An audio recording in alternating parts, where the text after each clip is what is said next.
হরে কৃষ্ণা। চৈত্র মাসের শুক্লপক্ষের একাদশীর নাম কামোদা একাদশী। তো এই ব্রত মাহাত্ম্য বরাহ পুরাণে যা বর্ণিত আছে আমি সেটি আপনাদের সামনে পাঠ করছি, আপনারা মনোযোগ সহকারে শ্রবণ করুন। মাস অনুযায়ী এটা বৈশাখ মাস পড়লেও পক্ষ অনুযায়ী এটি শুক্লপক্ষ। তো চৈত্র মাসের শুক্লপক্ষের একাদশীর নাম কামোদা একাদশী। ব্রত মাহাত্ম্য বরাহ পুরাণে বর্ণিত রয়েছে। মহারাজ যুধিষ্ঠির বলেন, হে বাসুদেব, আপনি কৃপা করে আমার কাছে চৈত্র মাসের শুক্লপক্ষের একাদশীর মহিমা কীর্তন করুন।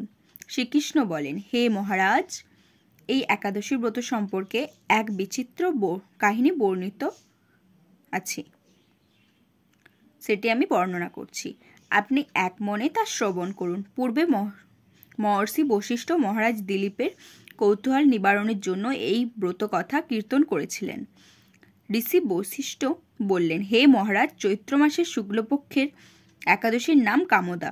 এই তিথি পাপনাশক পূর্ণ দায়িনী। পূর্বকালে মনোরম নাগপুরে স্বর্ণ নির্মিত গৃহে বিষধর নাগেরা বাস করত। তাদের রাজা ছিলেন পুণ্ডরিক। গন্ধর্ব, কিন্নর ও অপ্সরাদের দ্বারা তিনি সেবিত হতেন। সেই পুরীর মধ্যে অপ্সরা শ্রেষ্ঠ ললিতা ও ললিত নামে গন্ধর্ব স্বামী স্ত্রী রূপে ঐশ্বর্যপূর্ণ এক গৃহে পরম সুখে দিন যাপন করত। একদিন পুণ্ডরিকের রাস্ত ভাই ললিত একা গান করছিল। এমন সময় ললিতার কথা মনে পড়লে ফলে সঙ্গীতের স্বর, লয়, তাল, মানের বিপর্যয় ঘটল।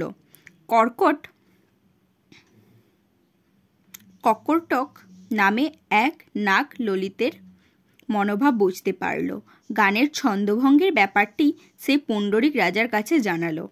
তা শুনে সর্পরাজ ক্রোধ ভরে কামাতুর ললিতকে, রে দুর্মতি, তুমি রাক্ষস হও বলে অভিশাপ দান করল।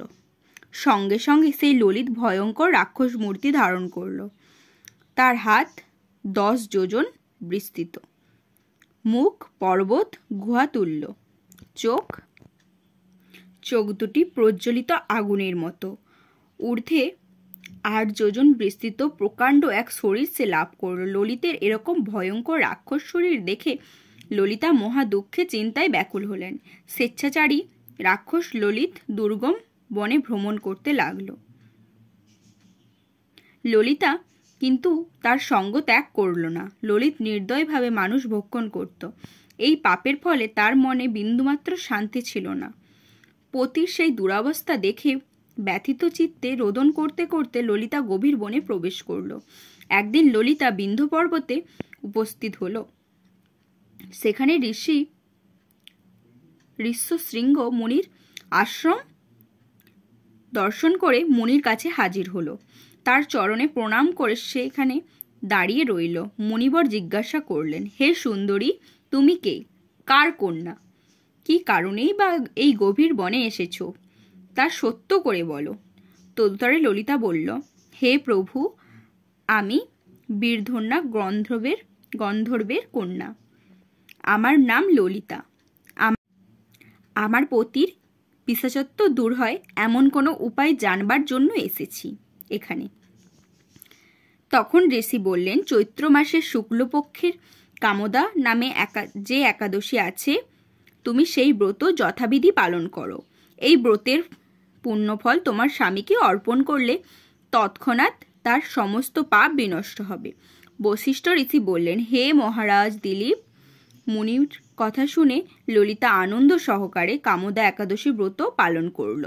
তারপর ব্রাহ্মণ ও বাসুদেবের সামনে পতির উদ্ধারের জন্য আমি যে কামোদা একাদশীর ব্রত পালন করেছি তার সমস্ত ফল আমার পতির উদ্দেশ্যে অর্পণ করলাম।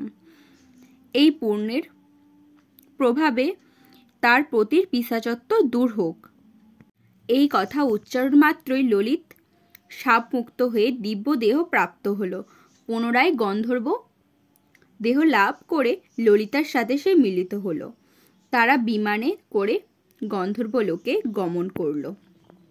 হে মহারাজ দিলীপ, এই ব্রত যত্ন সহকারে সকলেরই পালন করা কর্তব্য। এই ব্রত ব্রহ্মহত্যা, পাপ বিনাশক এবং পিশাচত্ব মোচনকারী। এই ব্রত কথা শ্রদ্ধাপূর্বক পাঠ ও শ্রবণে বাজপেয় যজ্ঞের ফল লাভ হয়। হরে কৃষ্ণা, জয় রাধে, হরি বল। হরে কৃষ্ণা।